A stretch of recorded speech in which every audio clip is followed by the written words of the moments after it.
So hello and welcome to my channel Tech with Shubham. This is the part 4 of the logic building series. In this video, we are going to take the sum of the n numbers, counting digits of a number, Armstrong number, reversing a number, palindrome number, perfect number, and spy number. These are arranged in a sequence such that in Armstrong number, we need to count the digits of a number as well as the sum of the numbers. After the reversing of a string, we can find out whether the string is a palindrome number or not, then the perfect number, and then the spy number. Let's start now with the sum of the n numbers. That is, in this sum of the n numbers, we are asked to find the sum of the first n natural numbers. Natural numbers start from 1, that is 1, 2, 3, 4. So logic, how this sum of the n natural numbers can be found out. Start with the sum equals to 0. Loop from 1 to n. Add each number to the sum. That is, starting from 0, then going into the loop and adding each number step by step into the loop. For example, n is equals to 5 is the input from the user. The numbers are like 1 plus 2 plus 3 plus 4 plus 5. This is how they are added and the output is 15. This is how the sum of n natural numbers can be found out. The real life thinking can be you are adding numbers step by step, just like adding daily expenses. So for solving this question, what we need to do is taking the input from the user first of all. That is, find the sum of the n natural number. But what is the natural number? Like example, 5 or 6 given by the user. After this, what we need to do is we need to form a loop. In that loop, what we need to do is add from the natural number starts like from 0 to 6. In this case, we are going to use for loop, and for loop it starts from 0 when defined the range. So we will go into the loop. It will be like 0 plus 1 plus 2 plus 3 plus till you go to 6. It will add all and then give you the sum. So let's start. So let's go and see the program for this question. That is finding the sum of the n natural numbers. First of all, what we need to do is taking the input from the user. Like num is equals to int input enter number. Now after taking the input from the user, what we need to do is sum at the initialize the sum with 0. That is, at the starting the sum is equals to 0. Now what we need to do is form a loop for I in range. What is the range? Like what the user gives the number, that is going to be the range for this for loop for I in range num. Now how can we add the sum? We just need to do sum plus equals to num. Now this line is the assignment operator, that is sum is equals to sum plus num. After doing this line, what we need to do is reduce the value of number, that is number equals to number minus 1. Means first it is 6 number, then it will become 5 number, then it will become 4 number, and this is how it will be added. And that's all. After finishing the loop, coming out from the loop, what we need to do is print the number. That's all. Now we will just run the program, enter the number. Like we have seen the example of 5, the output was 15. Let's enter 5. What our output comes is, output is 0. How is this coming 0? Sum is equals to sum plus num, num is equals to num minus 1. Array, what we did mistake is, so we need to print the sum of the values. So now let's print the output for the program, that is Control Alt N. Now here we have seen the example for the number 5. It was 15. So let's see for 5 the output is 15. Let's see another input like 6. The output is 21. Another input like 7. The output is 28. So this is how the sum of the n natural numbers can be found out. Okay, this is a Python program. Now our second question is to count digits of a number. Counting the digits of a number, we need to count how many digits are present in a number. Logic is repeatedly divide the number by 10. Each division removes the last digit. Count how many times this happens. For example, 4587 steps 4587 gets divided or reduced to 458, then 45, then 4, and then 0. While digit counted is 4. So output is 4. Division by 10 removes the digit 1 by 1. So this is the key idea behind the counting the digits of a number. So in this question, what we need to do is the similar kind of logic is there in this question also. So what need to do, taking the input from the user, then we need to add the loop, but this time while loop, while number is greater than 0. This condition is needed to be applied in this case. So let's start with the program 2.py So what we will do is firstly take the number input from the user. I will just copy paste over here. After taking the number input from the user, what we need to do is initialize the count equals to 0. After initializing the count equals to 0, let's go into the while loop. While number is greater than 0, what we need to do? We need to divide the number each time into the loop. That is, number double divide equal to 10. This is the integer only division. Okay, so if the number is like what we can say 153, then it will divide means this will do 15 and the remainder is 3 in this case. Okay, so now what we need to do? Increase the count plus equal to 1, and now that is enough. The number gets reduced in this case, the number is counted in this case. After that, we need to do is print the number of count. Print count. That's all. Now let's run the program and see. It is asking the input, like I will write 1 5 3 2 4. The count is 5. See over here, 1 2 3 4 5. There are 5 digits in this number. Let's see, like 3 6 5 9 5 6 8 4 7 5 6. Count is 10. Okay, let's count 1 2 3 4 5 6 7 8 9 10. So this program works perfectly. Now let's move on to our third program, and that is Armstrong number. Armstrong number is a very what we can say common problem in the programming section. So let's see what an Armstrong number is. An Armstrong number is a number where sum of each digit raised to the power of number of digits equals to original number. So this sentence feels a little bit confusing, but we need to understand that sum of each digit raised to the power of number of digits, which is equals to the original number, then that number is going to be an Armstrong number. In this question, we need to get the count of the number of digits, exact each digit, means we need to extract each of the digits and raise that digit to the power of number of digits present in the number, and then finally add them, and after that compare with the original number. If it is same, then that is an Armstrong number, or else it is not an Armstrong number. An example of Armstrong number is 153. The digits are 3 in this 153. So what we need to do is we need to cube each of the digit value and then sum the total value, and if the sum comes same as the digit, then Armstrong number is verified. So let's go and see the program for this Armstrong number. That is program 3.py. This is the code for the Armstrong number. So what is the code? We have taken the num is equals to any input enter number, that is the input from the user. Then we have made multiple copies of the number, that is x is equals to num and y is equals to num. This is because we are going to use this num values in 2 loops, and then finally again we need the same num value for the comparing of the Armstrong number with the sum of the numbers.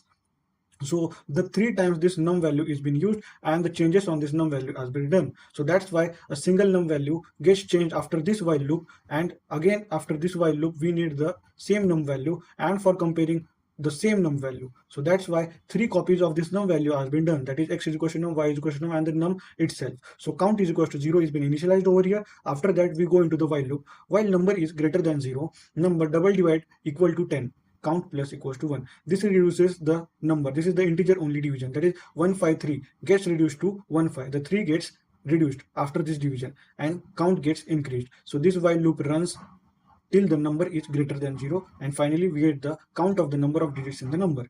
That is, for example, in 153 we get count 3, for 6 7 8 9, this is a 4 digit number, we get the count 4. Now we need to find the sum of the digits raised to the power of the count, that is count is the number of digits in the number. So if we initialize the sum is equals to 0, while x, if in case here while we would have taken the num value, then after this while loop the num value has been become the 0. Okay, so we cannot use this num value same again in this here, in this while loop over here, as the num value has become 0. That's why we made the multiple copies of num, and now that copy, one of the copy, that is x, we are going to use in this while loop. While x is greater than 0, remainder is equals to x mod 10. We need to find, for the sum we need to extract each of the digits separately. Like for example in 153 we are extracting 3 separately, 5 separately, 1 separately. For extraction of these digits separately, we need to find the remainder, that is modulus. By the modulus we find the remainder, that is the last remaining digit.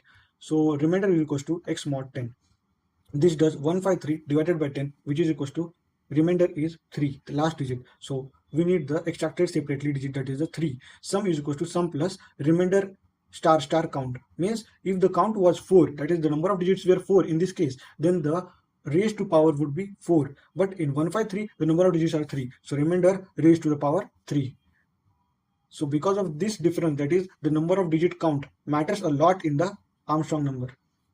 Okay, so after we get the sum, we reduce the digit, that is x double divide equal to 10, that is 153 gets divided to 15. In the second loop it remains 1, in the third loop it remains 0, and then pop out from the while loop. And after that we need the initial num value, which is y, which we have initialized over here. Third time we are requiring the value of num. So this final if condition, it checks if the number is Armstrong number or not. How does it check? It has the sum value and it has the num value, initialized num value given by the user. It compares both the values. If both the values are same, then it is Armstrong number, or else it is not. So let's run this program and check if it is giving the correct output or not. We know that 153 is an Armstrong number. We will enter that only first. So there are 3 digits in this 153 and it is an Armstrong number. Let's enter a non-Armstrong number, like 56 is not Armstrong. It is entering not. Let's enter another, that is 101. It is not, and the number of digits are 3. So Armstrong number program is clear from this example. Let's move on to the fourth question, that is reversing a number. So the concept is we reverse the order of digits in a number. Logic is extract last digit using mod 10, add it to reverse number, remove last digit using divided by 10. An example for this can be taken over here. If the input given by the user is 1 2 3 4, steps are reverse becomes 4 4 3 4 3 2 and then 4 3 2 1, and the output string we get is 4 3 2 1. Think of it like reading a number from left to right. Okay, so let's go and build the program for this question, that is reversing a number. It is program 4.py. First step is to get the input from the user. I will just copy this thing from program 3. So now we have the input from the user. So now what we need to do is we need to find the reverse number. So I will initialize reverse equals to 0. Currently we have no reverse. Okay, now let's go into the while loop. While number is greater than 0. Now we have entered the while loop. What operation we need to perform on this is we need to perform the first, we need the remainder. Remainder equal to num mod 10. In this case we got the remainder. Now what we need to do is reverse number. So reverse number plus equals to, okay, I will just write in simple form, reverse equals to reverse into 10 plus remainder. Okay, you got it? And then what we need to do is reduce the number double divide by 10. Number double divide equals to 10. So this is the final case. In this way, if the number is greater than 0, it enters the loop, it finds the remainder of the last number, that is 15. It is, for an example, the string is like over here, I can see 153, the last number is 3. This is the remainder. In this case it will the reverse order, that is reverse equals to reverse into 10 plus remainder, and then reduces the number value. 153 gets reduced to 15. And after this while loop, what we need to do is print reverse. That's all. Our program is ready. Let's run the program. It is asking for input. We give the input like 1 2 3 and 4, and the reverse string is 4 3 2 1. So our program has executed successfully. Let's move on to another program, and the another program is the palindrome number. So palindrome number and reverse number, the code for both of these is exactly the same. So what is a palindrome number? A number is palindrome if it reads the same forward and backward, which means the reverse of a number is equals to the original number. Then in that case, that number is called to be a palindrome number. For example, 1 2 3 reverse is 3 2 1. It is not a palindrome number, but the 1 to 1 number, its reverse is 1 to 1 only, so it is a palindrome number. So let's go and find out the code for the palindrome number. I will just create new file.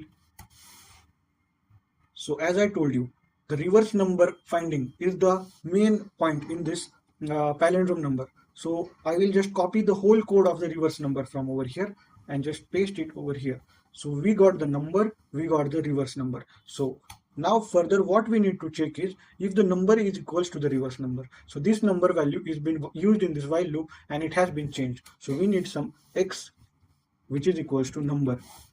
So we are going to use this x now for comparing or checking if the number is a palindrome number. So if x equals to, what we are going to equal it, reverse. If x equals to reverse, then print it is a palindrome number. And if this case is not true, then we go into the else and we print not. Now program is ready. Let's run the program. Here it is asking for input. I will write 1 2 3 4 5 6. 6 5 4 3 2 1 is the reverse of this, and it is not a palindrome number. Let's check for another input which is a palindrome. 1 2 3 2 1. Yes, 1 2 3 2 1. The output is 1 2 3 2 1, and it is a palindrome number. Let's check a simple number like 1 2 1. 1 2 1 is a palindrome number. So here we have completed the code for a palindrome number. So now let's check the code for the perfect number. Perfect number. So what is a perfect number? First we need to know the concept for the perfect number. A perfect number is a number whose sum of proper divisors excluding itself equals the number. So what is the logic in this? Finding all divisors less than the number, add them and compare sum with original number. So you get it. We need the number, then the addition of all the proper divisors of the number, and if the addition is equals to the number, then that is called as the perfect number. For an example, you can check over here. If the number 6 is been input from the user, the divisors of 6 are 1 2 and 3, and if we sum 1 plus 2 plus 3, it counts to 6. So 6 is equals to 6, and hence that is a perfect number. If you take 8 as an example, the divisors are 1 2 and 4. The sum of 1 2 and 4 is 7, which is not equals to 8, so it is not a perfect number. So let's go and find the code for the perfect number. I'll create a new file. So this is the code for the perfect number, in which we have taken the input from the user, then initialize the sum equals to 0 for I in range 1 comma n. The range starts from 1, not from 0. What is the reason behind this? The reason is that if we start the range from 0, then the number divided by 0, it will come an infinite or invalid, and that would corrupt our program. It would not run further. So range starts from 1 comma num. So this num value is not included in the range. It will run for 1 2 3 4 num minus 1 times. So that's how it goes further. If num mod I equal to 0, this is our condition for the perfect divisor. That is, if number divided by the I is equals to 0, then that is a perfect divisor. Then we add that number into our sum value, which is sum plus equals to I. So now what we need to find is if that number is a perfect number or not. If num equal to sum, then it is a perfect number, else it is not. Let's run this program and find out if the program runs perfectly or not. We got 6 as the perfect number. We know about it. Yes, the output is perfect number. Now let's do another number, that is like 12. Is 12 a perfect number? No, 12 is not a perfect number. How come? The factors of 12 are 1, then 2, then 3, then 4, then 6. So let's count. 1 plus 2, that is 3, 3 plus 3, that is 6, 6 plus 4, that is 10, 10 plus 6 is 16. So 16 is not equals to 12, and that's how 12 is not a perfect number, but 6 is a perfect number. You know any another perfect number? I think 28 is a perfect number. Yes, 28 is a perfect number. So the code for the perfect number is done. Now let's find the last question of this video, that is SPI number. What is a SPI number? The number is a SPI number if sum of digits equal to product of the digits. What is the number? Is a SPI number if the sum of the digits is equals to the product of the digits. So the logic for this, what we need to do is extract each digit separately, then maintain sum and product and compare both. If the sum equals to the product, then that is a SPI number. For example, 1124. This is a SPI number. See over here, 1 plus 1 plus 2 plus 4, which is equals to 8, and 1 into 1 into 2 into 4, which is equals to 8. So it is a SPI number. So that's how. Let's do the program for this question. I think this is program 7.py. So the perfect number. The first step, we need to take the input from the user. Taking the input. After taking the input, what we need to do is we need to extract each number separately, then the sum and then the product. We will initialize sum equals to 0 and product equals to 1. After that, we will be entering into the while loop. While number is greater than 0, entered into the while loop. Now the condition is that we need the remainder. Means we need to extract each of the digits separately. So we need the remainder. Remainder equals to num mod 10, and this remainder is being used for the sum and product calculation. Sum is equals to sum plus remainder and after that product, PRO, multiply equals to remainder. Here in this case product we need to multiply. Okay, after this what we will do is we will reduce the number, that is number double divide by number double divide equal to 10. So that this is how we will be reducing the number, adding the sum and adding the product, and this goes into the loop. Now let's find out if it is a SPY number or not. And how do we do that? By if condition. If sum equal to product, then print SPY, or else it is print not. Let's run the program and see the output. What input we must give? Let's give the input like 236. 236 is not a SPY number. Let's run the program. Wow, 1246. No, it is also not a SPY number. We know that the SPY number is 1124. Yes, it is a SPY number. Okay, so our program runs perfectly.